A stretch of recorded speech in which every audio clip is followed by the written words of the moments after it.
हमारे कोई बाबूजी का दल नहीं है, हमारे बाबूजी कोई मुख्यमंत्री नहीं है।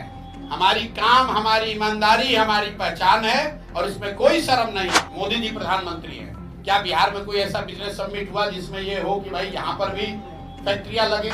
एक बार ये पूरा संगठन, राजनीतिक संगठन घोषित हो जाए, हम लोग का अपना मानना है कि बिहार में राजनीतिक दल के संगठन के तौर पर जून आते आते जन स्वराज सबसे बड़ा दल होगा। बिल्कुल, अगर आप देखिए, आप जिस चीज की भी लड़ाई लड़ते हैं, ये जरूरी नहीं है कि वो हर चीज में आपको सफलता मिल जाए। इसको लेकर कहीं कोई दो मत नहीं है बिहार में कि बीपीएससी परीक्षाओं में बड़े पैमाने पर धांधली हुई है, होती रही है। वो चुनने का आधार होगा जिस समाज की जितनी आबादी है। 2 बरस पैदल चलने के बाद करीब 1 करोड़ लोगों ने मिलकर जन स्वराज नामक दल 2 अक्टूबर को पिछले साल बनाया है। लेकिन एक उसका पहलू यह है कि बिहार का एक बड़ा हिस्सा अभी भी ऐसा है जिसमें जमुई भी शामिल है, जहां मैं अभी तक पदयात्रा पूरी नहीं कर पाया हूं, यहां पदयात्रा के लिए नहीं आ पाया हूं। और दल बनने के बाद जो दल की जिम्मेवारियां हैं, जो काम है, सामने 6 महीने के बाद चुनाव भी है, उसको देखते हुए अभी पदयात्रा हम लोग सुपौल में ही रुके हुए हैं और बाकी जो जिम्मेवारी है उसके तहत मैं घूम रहा हूं। उसी के तहत मैं आज जमुई में आया हूं और जैसा कि आप देख रहे हैं, दल के संगठन के तौर पर उसका एक ढांचा बन गया है। अगले 15-20 दिनों में मुझे ऐसा लगता है कि मई के अंत तक जमुई में भी, यहाँ पर जिले में, प्रखंड में और पंचायत स्तर पर गांव तक जन स्वराज का संगठन बनाकर घोषित कर दिया जाएगा। एक बार ये पूरा संगठन, राजनीतिक संगठन घोषित हो जाए, तो हम लोग का अपना मानना है कि बिहार में राजनीतिक दल के संगठन के तौर पर जून आते आते जन स्वराज सबसे बड़ा दल होगा। संगठन के मामले में बिहार का कोई ऐसा गांव, पंचायत नहीं छूटना चाहिए जहां पर जन स्वराज के कोई न कोई साथी संगठन से जुड़े हुए न हो। इसी तहत मैं आज यहाँ आया हूँ और कुछ जन संवाद के कार्यक्रम भी है। पिछले 2-3 दिनों से मैं पहले पीरपैती में था, फिर सुल्तानगंज गया, फिर कल धोरैया में बैठक थी, उसके बाद पूर्णिया प्रमंडल की बैठक थी और अभी हम लोग सिकंदरा में हैं। इसके बाद मैं हिसुआ, नवादा जाऊंगा। प्रयास ये है कि अगले 15 दिनों में कम से कम 40 ऐसी जनसभाएं की जाएं, 40 विधानसभा को टच किया जाए, ताकि जो पहले से घोषित मेरा कार्यक्रम है वो है 20 मई से बिहार बदलाव यात्रा की शुरुआत, जिसको हम लोग सारण में जेपी के जन्मभूमि सिताब दियारा से शुरू करेंगे। और जहां तक आपने बताया लोगों का रिएक्शन क्या है, तो अभी तो मैं यही कहता हूं कि बिहार में 60% से ज्यादा लोग बदलाव चाहते हैं और इस बात को लेकर कन्विंस है कि बिहार में बदलाव होना चाहिए। चाहे आप किसी जाति के हैं, किसी धर्म, किसी नेता, किसी दल के हैं, बिहार में बदलाव होना चाहिए, इस पर तो करीब करीब सहमति है। इसका मतलब ये नहीं कि हर आदमी जन स्वराज को चाहता है, लेकिन बिहार में जो अभी स्थिति है, जो कुशासन है, जो भ्रष्टाचार है, जो ध्वस्त शिक्षा व्यवस्था है, जो पलायन है, बेरोजगारी है, इसमें ये स्थिति बदलनी चाहिए। इसको लेकर तो जनता पूरी तरीके से कन्विंस है। अब ये राजनीतिक दलों पर, जन स्वराज जैसे दलों पर की भी ये जिम्मेवारी है कि जनता के सामने हम लोग एक मजबूत, ईमानदार, सशक्त विकल्प के तौर पर उभरे, ताकि जनता जब अक्टूबर में वोट दे तो बिहार में व्यवस्था परिवर्तन के वाहक के तौर पर जन स्वराज को अपना आशीर्वाद दे। प्रशांत जी, बीपीएससी की लड़ाई आपने लड़ी थी, कई दिनों तक आप अनशन पर भी बैठे थे, लेकिन आज मेंस की परीक्षा शुरू हो गई है, तो क्या बिल्कुल, अगर आप देखिए, आप जिस चीज की भी लड़ाई लड़ते हैं, ये जरूरी नहीं है कि वो हर चीज में आपको सफलता मिल जाए। गांधी जी ने बहुत लंबी लड़ाई, हजारों लाखों भारतीयों के साथ देश को आजाद कराने की लड़ी।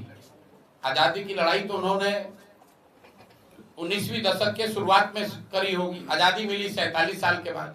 जहां तक बीपीएससी एग्जाम का बात है, इसको लेकर कहीं कोई दो मत नहीं है बिहार में कि बीपीएससी परीक्षाओं में बड़े पैमाने पर धांधली हुई है, होती रही है।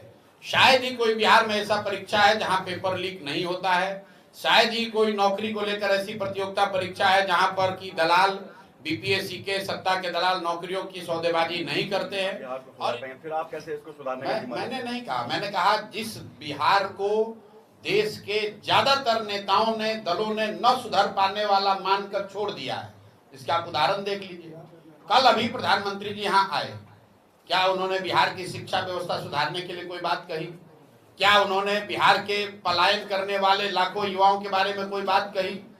क्या कांग्रेस के नेता यहाँ राहुल गांधी आए तो उन्होंने कुछ बात ऐसी कही? हर साल 2 साल पर गुजरात में बिजनेस समिट होता है, आप देखते हैं उसमें प्रधानमंत्री जाते हैं।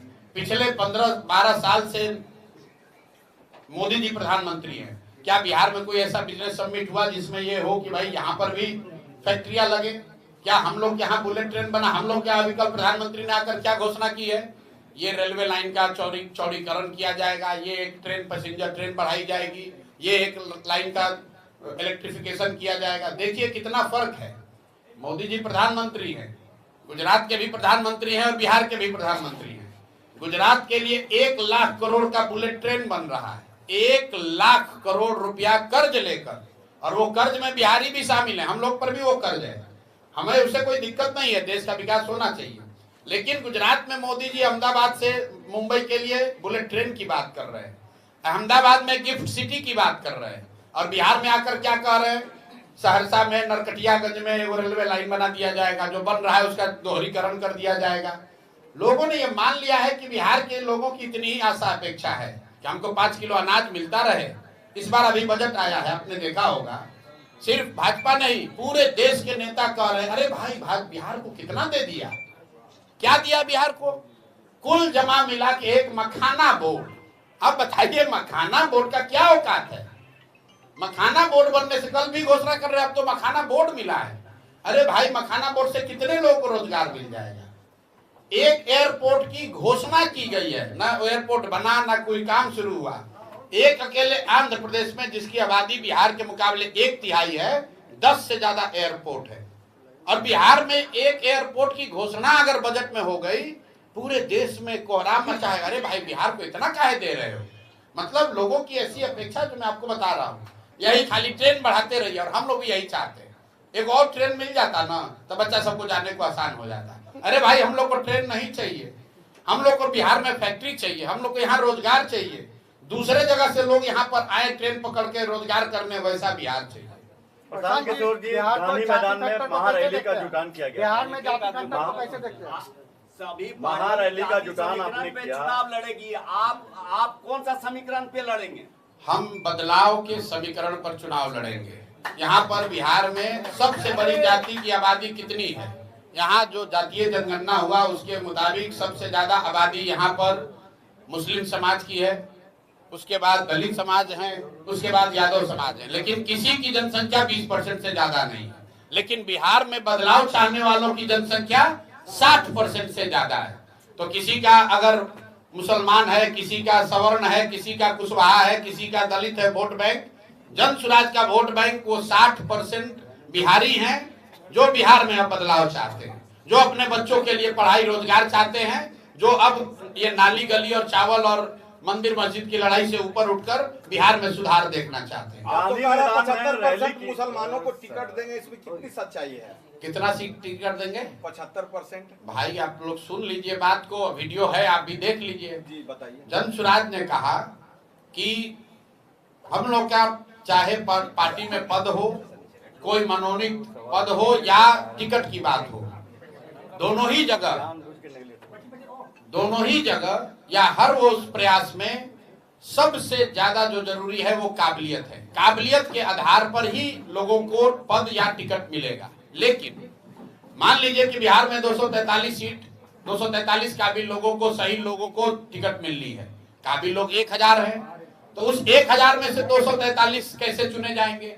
वो चुनने का आधार होगा जिस समाज की जितनी आबादी है, उस समाज से उतने काबिल लोगों को निकालकर उनको टिकट या प्रतिनिधित्व दिया जाएगा।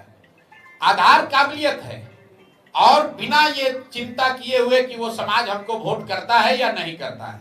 अगर यादव समाज की आबादी 17% है तो जन स्वराज से लड़ने वाले लोग में 30 से 35 लोग यादव समाज के होंगे ही होंगे। अगर मुसलमानों की आबादी 18% है तो जन स्वराज से टिकट पाने वालों में 40 मुसलमान होंगे ही होंगे। अगर अति पिछड़ों की संख्या 30-35% है तो जन स्वराज से कम 70 अति पिछड़ा समाज के लोग चुनाव लड़ेंगे ही लड़ेंगे।